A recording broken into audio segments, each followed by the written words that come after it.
Olá pessoal, aqui é o professor Arthur. Estamos aqui para mais um vídeo de cálculo 3. Bom dia ou boa tarde ou boa noite para todos aí. E o vídeo de hoje é um vídeo de teoria sobre campos vetoriais, ok?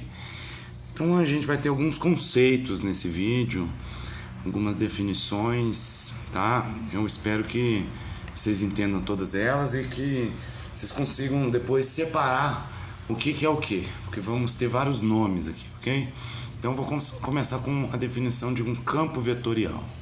O que é um campo vetorial, pessoal? Um campo vetorial é uma função que a gente vai denotar em geral por f zona, cujo domínio é R2 e cuja imagem, cujo contradomínio é R2 também. Isso aqui então é um campo vetorial em R2, a princípio.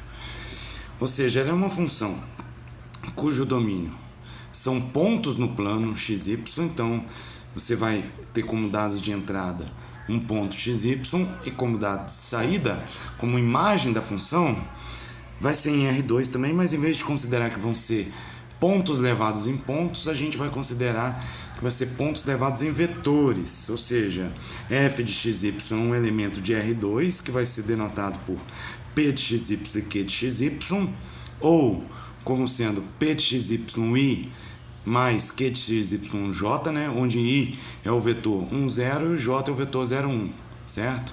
Só que em vez de serem pontos, isso aqui são vetores, ok? A gente identifica como sendo vetores. Então aqui tem um desenho, olha. Você tem um ponto xy aqui. Você calcula f de xy como? Você calcula dois números, p de xy e q de xy. Então, p de xy é um número real, q de xy é outro número real. Então, quando você calcula esse número p, ele te dá um certo comprimento horizontal na direção i do seu campo, do seu vetor. E o número q de xy te dá outro número, que é um comprimento vertical do seu vetor. Então, com esses dois números, você forma um vetor f de xy, tá? Então, em cada ponto xy, a gente vai ter um vetor. Neste ponto aqui, a gente tem um vetor com componentes p e q, tá claro? Neste ponto aqui, ó, o p é esse, o q é esse. Neste ponto aqui, o p é esse, o q é negativo, tá claro? Nesse ponto, o p é esse, o q é esse. Aqui, o p é esse, é negativo. O q também é negativo. Aqui o p é negativo e o q é positivo. Tá claro? Então é importante vocês entenderem que é um vetor variável. Então um campo de vetores é um vetor variável. É um jeito de entender, né? Em cada ponto que você coloca aqui, você escolhe um ponto aqui, vai ter um vetor. O vetor vai variar de acordo com essa regra aqui, quem for P e quem for Q. Tá claro? De maneira análoga, inteiramente análoga, a gente define um campo no R3 ou no espaço. O que é um campo F no R3? É uma função cujo domínio é R3, cuja imagem está em R3. Ou seja, você vai ter uma função que leva pontos x, y, z no espaço em vetores P, Q e R em R3, com componentes PQR, ok? Então, a gente chama PQR ou PQ, a gente chama de componentes do campo. Tá claro? Então, a componente horizontal, vertical ou no espaço são as três componentes do vetor em R3. Tudo bem? Então, é muito simples a ideia de um campo vetorial. E uma ideia associada um campo vetorial, né, é um movimento. Né? Para que serve o campo vetorial? Vocês vão ver que ele modela diversas grandezas vetoriais. Um exemplo, o campo gravitacional na Terra. Né? Em cada ponto da superfície da Terra, ou numa certa altura, você tem um vetor gravidade apontando para o centro da Terra. Né? E, então este é o campo gravitacional. Certo? Você pode ter um campo gravitacional no espaço. Então, você tem campos vetoriais descrevendo forças. Mas você também pode ter campos vetoriais descrevendo velocidades. Por exemplo, você tem um rio escoando, né? Ou um fluido escoando em algum lugar, certo? ou então um vento que está soprando em algum lugar, certo? Então, você tem a velocidade desses fluidos, né, do rio, da água ou do ar no vento, né? A velocidade desse fluido, se ela não se altera com o tempo, né? Então, por exemplo, se o vento está soprando sempre para a mesma direção, você pode descrever isso por um campo vetorial em R3, onde cada ponto do espaço você tem um vetor que representa a velocidade do vento. Ele tem a direção, o sentido e a intensidade da velocidade do vento, certo? Por que não pode depender do tempo? Porque se o vento hoje está para cá, daqui uma hora está para lá, ele é um campo vetorial. Você tem um vetor variável, né? Mas um vetor que varia com o tempo. Um campo vetorial é um vetor que varia só com o espaço, ok? Então pode ser que aqui o vento aponte para lá e aqui o vento aponte para cá. Mas se nesse ponto o vento aponta para cá, em todo tempo, para ser um campo vetorial como a gente está querendo, todo tempo vai ter que ser nessa direção. Não vai mudar, esse vetor não vai mudar com o passar do tempo, tá claro? Então você tem escoamentos estacionários aqui que não se alteram com o tempo, né? E pensando no escoamento, a gente vai falar da trajetória então de um campo vetorial. A trajetória de um campo vetorial, ou as trajetórias, são curvas tangentes ao ponto em cada ponto da curva. Então, qual que é a ideia para você entender isso? Imagina que esse campo que eu desenhei aqui descreve o escoamento de um fluido, ok? Você tem um escoamento de um certo fluido. Aí. Então, suponha que você solte, por exemplo, uma partícula aqui. Você está olhando o comportamento de uma partícula aqui ao longo do tempo. Essa partícula está aqui.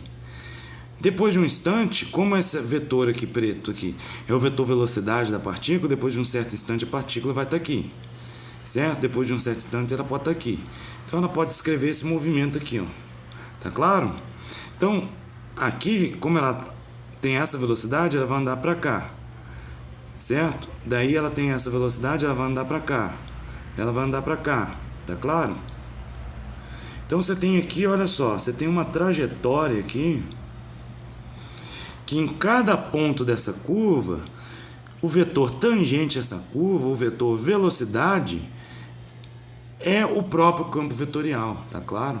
Então você solta uma partícula e deixa ela se mover de acordo com a direção dada pelo campo. Vou desenhar uma outra trajetória aqui. Essa trajetória aqui, observe bem. É uma outra trajetória que em cada ponto ela é tangente ao campo.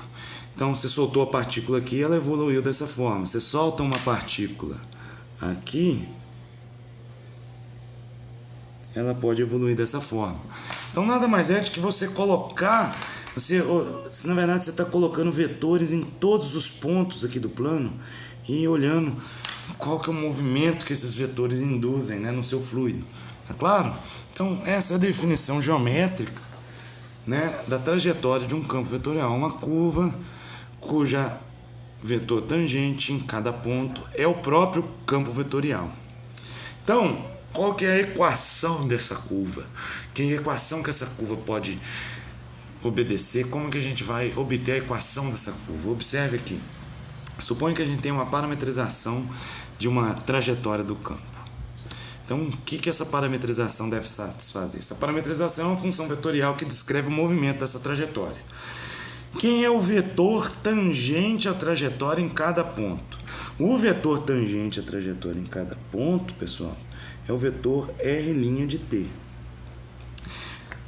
Isso, eu não usei a definição ainda. Eu só usei a definição de parametrização de uma curva qualquer. Dada uma curva parametrizada R de t, o vetor tangente é o R' de t. Certo? Agora, pela definição, olha só, a curva tem que ser tangente ao campo em cada ponto. Então esse vetor tangente aqui, que é esse R', tem que ser o campo vetorial no ponto. Quem que é o campo vetorial no ponto? É o F calculado no ponto da curva, que é R de t. Tá claro? Então, o vetor tangente a uma curva qualquer é o R', mas o campo vetorial num ponto da curva é o F de R de t. Como o vetor tangente à curva tem que ser o próprio campo no ponto, então isso tem que ser igual a isso, tá claro? Então, essa aqui é a equação da parametrização, tá claro? Observa o seguinte, o campo já existe a priori, o campo é esse ponto aqui. Então, suponha, você tem esse ponto aqui. Você tem esse vetor aqui, é o campo F calculado nesse ponto XY aqui. Agora, você quer uma curva trajetória. Tem que ser uma curva passando por esse ponto, mas não pode ser uma curva passando aqui, porque se ela passar aqui, o vetor tangente a ela não vai ser esse. Então, dado uma curva, ela tem um vetor tangente que faz parte da curva. A princípio, não tem nada a ver com esse vetor aqui. Mas como a curva tem que ser tangente ao campo, o vetor tangente à curva, que é o R' de t, tem que ser igual ao campo. Tá claro? Então, são duas noções distintas que estão conectadas pela igualdade aqui exigida pela definição. Tudo bem? Agora, como que a gente reescreve essa equação aqui em coordenadas? Observa só em R2. Quem é o R'? É o x' e y'. Você deriva componente a componente. Quem é o F calculado em R de t? É o F calculado em x de t, y de t. Mas o F é P de xy, Q de xy, então é P de x de t, y de t, Q de x de t, y de t. Então você tem R' igual a F, calculado na parametrização. Então você tem essa componente igual a essa, ok? Essa vai ter que ser igual a essa, e essa vai ter que ser igual a essa. Então a gente obtém que x' de t é igual a P de x de t, y de t, e y' de t é igual a Q de x de t, y de t. Então, com isso, a gente tem um sistema de EDOs, né, que fornece as trajetórias do campo. Né? Que trajetórias são essas? São as trajetórias x, y do campo. Então, esse é um sistema, em geral, ele vai estar acoplado. A equação para x' depende de x e de y, e para y' depende de x de y. É um sistema que você vai ter que resolver. Isso a gente resolve num curso de equações diferenciais, não no nosso curso de cálculo 3. Estou falando disso aqui para vocês terem a noção mais completa de campos vetoriais e do que está envolvido. Mas a gente não vai precisar resolver esse sistema. No máximo, pessoal, nós vamos precisar resolver uma EDO simplificada que vem desse sistema aqui, tá? Vou explicar para vocês como que a gente vai resolver ela. Note aqui que se você fizer dy dx, pelo teorema da função implícita, você consegue mostrar que é dy dt sobre dx dt, ok? Então, o dy dx é dy dt, que é y', sobre dx dt, que é x' de t. O y' pelo sistema aqui é q de x de t, y de t. O x' é p de x de t, y de t. Então, aqui em cima fica q de xy, embaixo p de xy. Então, se você juntar esse lado com esse, você obtém que dy dx tem que ser q de xy sobre p de xy. Essa é uma EDO que só depende de P e Q de x e y, né? Então é uma EDO única que a gente resolvendo ela, a gente obtém as trajetórias do campo F no plano R2, tá? Então as soluções dessa trajetória vão ser curvas y em função de x, ou curvas definidas implicitamente para x e y, e as soluções dela vão ser as curvas trajetórias do campo no plano R2, ok? A gente não vai precisar resolver isso aqui na maioria dos casos, só no caso simples onde ela é separada, tá? Eu vou fazer um exemplo agora para vocês verem como que ela fica uma EDO separável aqui, muito simples de resolver. É mais para vocês terem uma noção de como que fica o desenho do campo, ok? Então, tem um exercício aqui que é o seguinte, um exercício da apostila, e o exercício é o seguinte: o campo f de xy igual a xi mais yj é um exemplo de campo radial. É um campo gradiente? Eu ainda não falei de campo gradiente. Já já a gente vai falar. Mas olha a segunda pergunta. Quais são as trajetórias desse campo? Faça um esboço do campo e de suas trajetórias. Então, o campo aqui, eu vou escrever ele, né? Ele é um xi mais yj. Eu vou escrever ele como sendo da forma xy, tá? Eu prefiro assim, é mais econômico do que com os vetores i e j. Então, quem que é o p de xy? É a primeira componente, que é x. Q de xy é y, ok? Ora, a gente quer saber as trajetórias. Aqui, nessa folha, a gente viu que as trajetórias são dy dx igual a q sobre p. Então, vamos ver aqui quem é a EDO para as trajetórias. Ela é dy dx igual a q sobre p, ou seja, dy dx igual a q, que é y, sobre x, que é p, né? P, que é x. Então, essa EDO aqui é separável, certo? Vocês só vão precisar resolver no máximo EDOs separáveis, que você consegue passar tudo que tem y para um lado, tudo que tem x para o outro. Vai ficar aqui dy sobre y, você passa o y para cá e passa o dx para cá. Professor, você está passando o dx, você está quebrando o dy sobre dx como uma fração, mas isso é a derivada, professor. Eu vou explicar para vocês já porque que a gente pode fazer isso, tá? Mas vocês podem fazer isso sem dor na consciência, que tem um procedimento matemático rigoroso que justifica isso. Antes de explicar, vamos resolver ela. Você tem isso aqui, você integra. Fica dy sobre y, integral, né, de dx sobre x. Quando você integra 1 sobre y em relação a y, você tem um ln do módulo de y. E do lado direito você tem o ln do módulo de x. Você tem que somar uma constante dos dois lados, mas a constante que você somar aqui, você passa para lá, vai ficar uma constante menos a outra, da outra constante, tá claro? Então, essa aqui é a equação que descreve as trajetórias. Tá feia ainda essa equação, né? Vamos simplificar ela da seguinte maneira. Vamos aplicar exponencial dos dois lados. Ok? Aplicando exponencial dos dois lados, a gente tem isso. Observe que aqui a gente tem um exponencial da soma, né? Esse é o produto das exponenciais, tá claro? Agora, e elevado a ln de y é o próprio y. E elevado a ln de x é o próprio x. O e elevado a c é uma outra constante, porque c é uma constante qualquer. Então, vou chamar isso aqui de uma constante a e vou botar ela aqui. Então, y igual a ax é a equação das trajetórias do campo.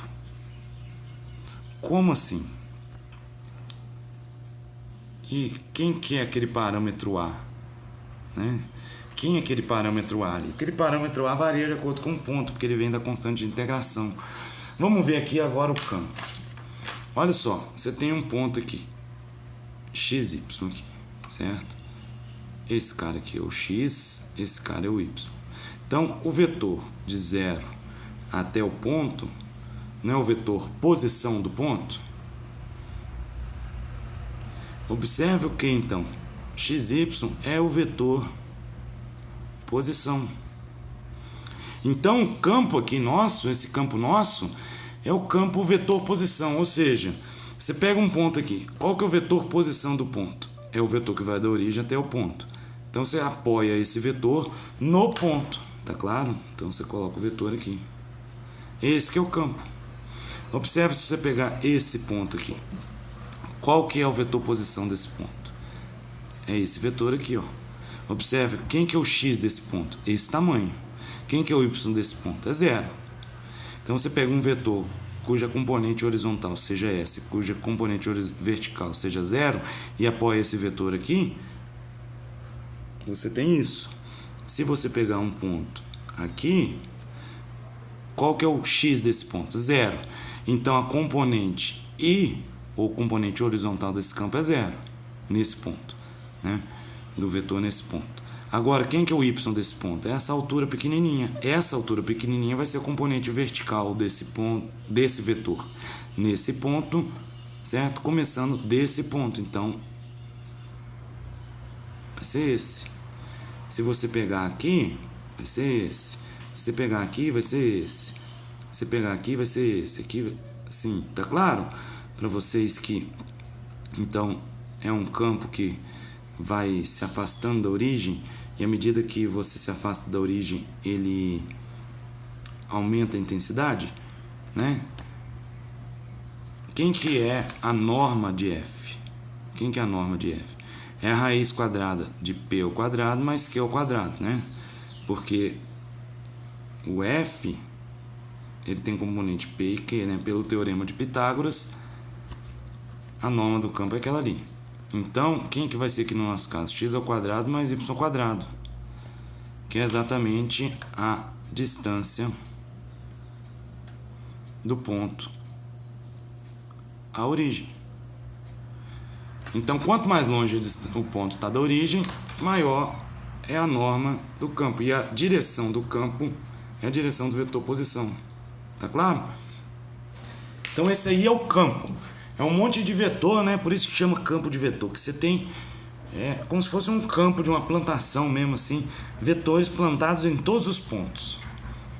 Agora, suponha que esses vetores descrevem um escoamento, né, de um fluido. O que acontece se você deixa uma partícula aqui? O que ela vai fazer? Ela vai seguir essa direção aqui. Se você deixar uma partícula aqui, ela vai seguir essa direção. Se você deixar uma partícula aqui, ela vai seguir essa direção. Se você deixa uma partícula aqui, ela vai seguir essa direção. Uma partícula aqui segue essa direção. Você observa que o seu campo é um campo que está espalhando as partículas, né? Se são partículas de gás, por exemplo, esse gás está se expandindo. Esse campo aí vai ter uma expansão, né, nas partículas. Mas vocês conseguem perceber então que essas aqui são as trajetórias do campo, que são exatamente as retas y igual a ax, onde o a varia. O a varia porque para cada ponto que você escolher, você tem um a. Você escolhe esse ponto, o a é zero, porque é essa reta aqui. Você escolhe esse ponto aqui, é um certo a, esse ponto é outro a. Mas em geral vão ser retas passando pela origem. Então as trajetórias do campo são retas passando pela origem. Ok? Joia. Então vamos voltar agora para a teoria. Vamos falar agora de um tipo especial de campo, de campos gradientes, ok? Vamos lembrar então quem que é o gradiente de uma função f de xy. O gradiente de uma função f de xy é denotado por isso aqui, onde esse vetor aqui é um símbolo, né, chamado nabla, né, como se fosse um triângulo isósceles de cabeça para baixo. E nabla f a gente lê gradiente de f. Ou lemos ainda, né, a gente pode escrever até grad f, ok? Quem é? O vetor nabla em R2 é um vetor cujas componentes são esses operadores aqui, del x e del y. Então ele não é um vetor que a gente desenha, não é um vetor numérico, mas é um vetor cujas componentes são operadores diferenciais que tomam derivadas parciais. É um objeto abstrato. Quando a gente pega esse vetor aqui e multiplica por f, né, você tem esse vetor multiplicado por essa função escalar, f. O que você faz? Você multiplica componente a componente. Então, del x vezes f fica del f del x. Ou seja, derivada parcial de f em relação a x. A gente pode escrever assim ainda, fx. E aqui o del y vezes f é del f del y, que é a derivada parcial de f em relação a y. Então, o gradiente nada mais é que um vetor cujas componentes são as derivadas parciais da função. Em R3 vai ser del f del x, del f del y, del f del z. Ou fx, fy, fz. Tá claro? Em R3, um nabla é um operador diferencial com três componentes, del x, del y, del z, né? Vou fazer aqui uma observação. Em R, né? Quem que é o nabla? É o d dx. Porque daí quem que fica sendo o gradiente de f? Fica o d dx vezes f, que é o df dx, que é o f' de x. Ou seja, em uma dimensão, o vetor gradiente é a própria derivada, tá? A gente vai ver nos próximos vídeos que a gente pode chamar um vetor gradiente de derivada total ou de derivada no sentido completo da função f de xy ou f de xyz, ok? Ok. Agora, então, vamos para a próxima definição. A gente vai dizer que um campo fzão qualquer, então você tem a priori um campo fzão. Ele vai ser um campo gradiente se existir uma função fzinho tal que fzão seja o gradiente da função fzinho. Então, uma coisa é o campo que existe. A outra coisa é você encontrar uma função fzinha tal que você calcula o gradiente dela, ou seja, as derivadas parciais, e isso dá igual ao campo fzão. Se acontecer isso, o fzão é dito um campo gradiente. E a função fzinha é chamada de uma função potencial para o campo f. Ok? Como é que a gente encontra funções potenciais? A pergunta é a seguinte. Dado um campo f em R2 com componentes pq, a pergunta é, ele é um campo gradiente? Essa pergunta é equivalente à seguinte. Existe, então isso é uma pergunta, existe alguma função fzinha tal que o gradiente dessa fzinha é pq? Então o campo fzão existe a priori, a fzinha que a gente tem que achar. Será que a gente pode achar uma fzinha cujo gradiente é pq? Em coordenadas, o que isso significa? O gradiente de fzinha não é fx, fy? Aqui, ó. Então, fx é igual a p, fy é igual a q. A gente, então, tem que encontrar uma fzinha, né? A pergunta é se existe ela, que satisfaça as equações fx igual a p, fy igual a q. Então, entre aspas, a gente tem que resolver ou verificar se essas equações podem admitir solução. Como é que a gente faz? A primeira sempre vai possuir solução, se a gente começar pela primeira. Porque você tem uma função f que depende de x e y, se iguala a p. Ora, você iguala o fx a p, né? Então você integra dos dois lados. Do lado esquerdo você obtém fzinho. Do lado direito você tem a integral de p de xy em relação a x, só porque você integrou só em relação a x, certo? Mais uma constante. Como você tinha uma constante aqui, como você integrou em relação a x, a sua constante aqui é uma constante em relação a x, então ela pode depender de y. Ela só é constante em relação a x, então, no caso mais geral possível, ela pode depender de y. Então, a princípio, a sua candidata a f é essa. Basta você tomar uma antiderivada, uma integral da função p de xy em relação a x, somar com uma constante em relação a y. Certo? Daí você deriva esse resultado em relação a y. Você tem um fy. Só que o fy, por outro lado, também é q. Então você tem duas coisas que tem que ser igual a fy. A pergunta sempre vai ser a seguinte: é possível que isso seja compatível? Ou seja, são iguais ou compatíveis? Vocês vão ver no exemplo agora, né, o que eu estou querendo dizer por compatíveis ou iguais, tá? Então vamos voltar por esse exemplo aqui. A primeira pergunta foi, é um campo gradiente? Né? Essa era a pergunta. Então, vamos ver aqui qual que é a resposta.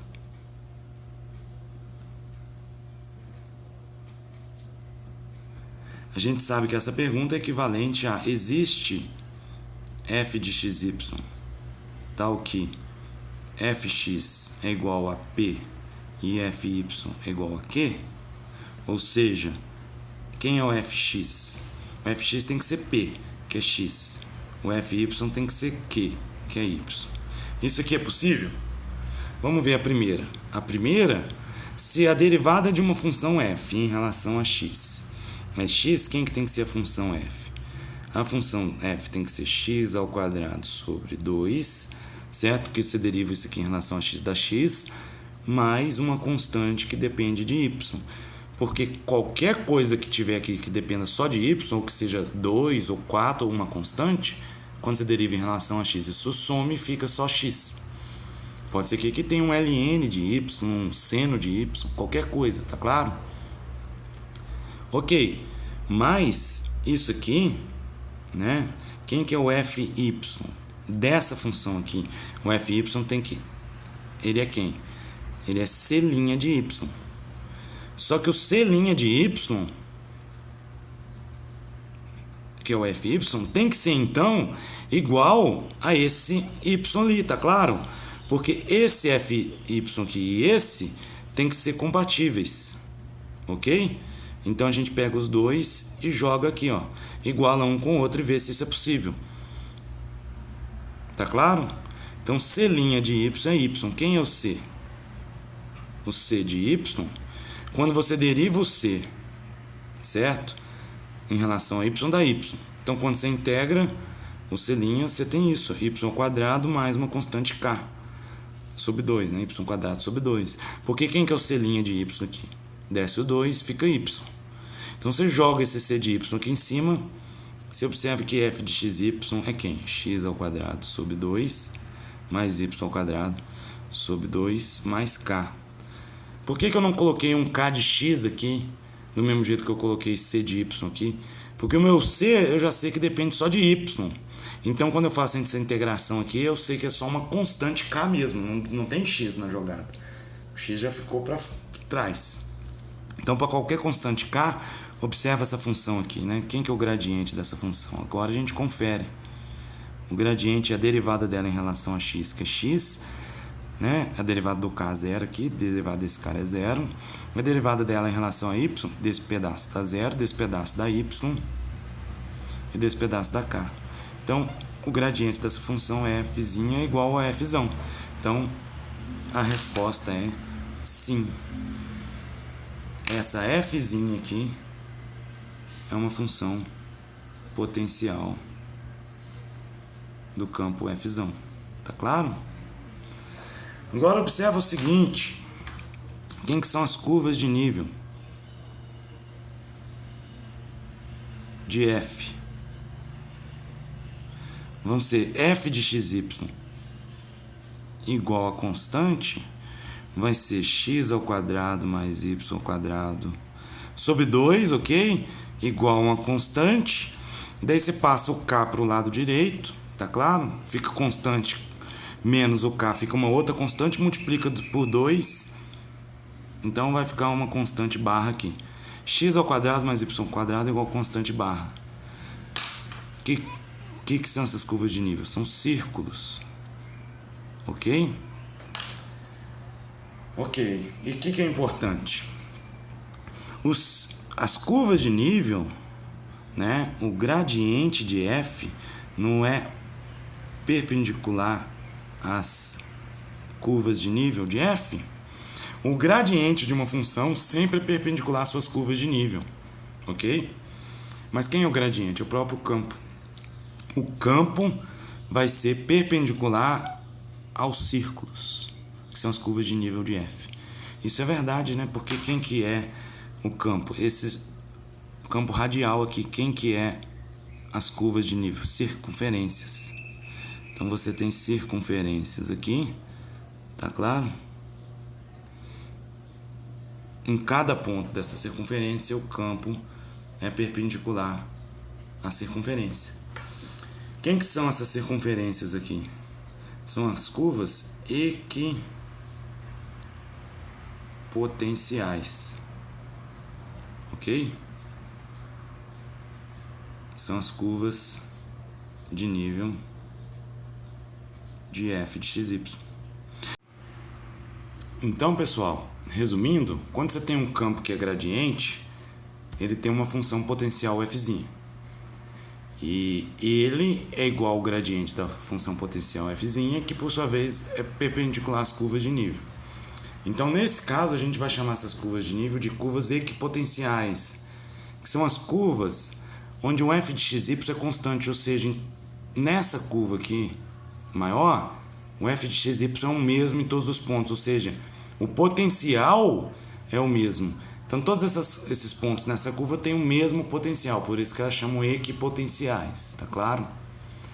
E observe que as trajetórias do campo vão ser ortogonais a essas curvas porque elas são paralelas ao gradiente, que é o F, que é perpendicular às curvas.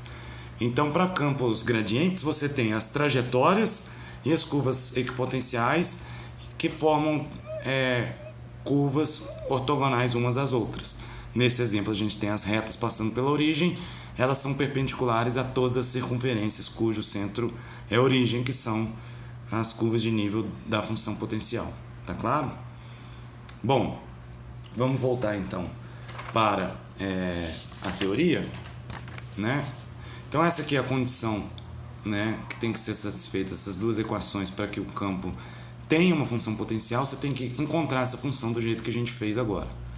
Em R3 é igual, o gradiente de uma fzinha, é fx, fy, fz, tem que ser igual ao campo, P que é R. Você tem que ver se isso é satisfeito ou não, fazendo coisas similares ao que a gente fez aqui. Façam depois nos exercícios, ver como é que fica esse caso em R3. Agora a gente pode ir um pouco mais além e a gente pode obter uma condição necessária para ser gradiente, né? Vamos por um instante assumir que o campo é de fato gradiente, ou seja, que tem uma função potencial que satisfaz as condições fx igual a p, fy igual a q. E assuma também que as funções p e q do seu campo são de classe C1, ou seja, possuem derivadas primeiras parciais contínuas. Então, se essas derivadas parciais de p e q são contínuas, como elas são fx e fy, o p e q são fx e fy, então fx e fy vão possuir derivadas parciais contínuas, tá claro? Então, fx e fy tendo derivadas parciais contínuas, a gente pode derivar e a derivada mista vai ser igual pelo teorema de Schwarz. Então vamos lá. Quem é py? A gente deriva p com relação a y. Temos a derivada de fx com relação a y. Pelo teorema de Schwarz, como essa hipótese que garante que fxy e fyx são contínuos e são iguais. Então você pode trocar a ordem de derivação. Fyx é igual a fxy. Tá claro? Então, agora quem é fyx? Ora, fy é q. Então, quando você deriva em relação a x aqui, você tem o qx. Ou seja, o que você obteve? Se f é um campo gradiente e f tem derivadas parciais de primeira ordem contínuas, então py tem que ser igual a qx. Ou seja, derivada de p em relação a y tem que ser derivada de q em relação a x. Essa é uma condição necessária, obrigatória, ok? Se ela vale, o campo pode ser gradiente. Se ela não vale, o campo não é gradiente. Porque se ele fosse, ela deveria valer, tá claro? Agora, se ela vale, nada garante ainda que ele é gradiente. Se ela vale, você pode procurar a função potencial. Vamos ver aqui, né? Se a condição é satisfeita aqui, nesse exemplo. Né? Qual que é a condição? A condição é py igual a qx. Então, quem que é o... Vou fazer de outra cor aqui. Quem que é o py? O py é a derivada de p em relação a y. 0. Qx, derivada de q em relação a x. 0. São iguais. Pode ser gradiente. De fato, ele é gradiente, a gente já viu isso. Mas esse aqui é um teste fácil de verificar. Começou o exercício, você aplica esse teste. Se der py igual a qx, o campo pode ser gradiente. Daí você procura a função potencial. Se ele não for satisfeita essa condição, você nem precisa procurar a função potencial. Finalmente aqui, pessoal, né, vamos ver como é que fica esse caso em R3. Né? Suponha que f é gradiente. Ou seja, você tem fx, fy, fz igual aos componentes do campo P, Q e R. Ok?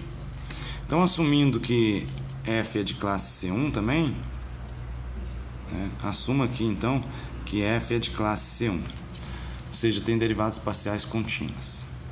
Quem que é o PY? É o FXY, que é o FYX. Quem que é o FY? É Q, então é o QX aqui. Quem que é agora? Vamos ver o PZ. Derivada de P em relação a Z, derivada de FX em relação a Z. Você pode trocar aqui. FZX é igual a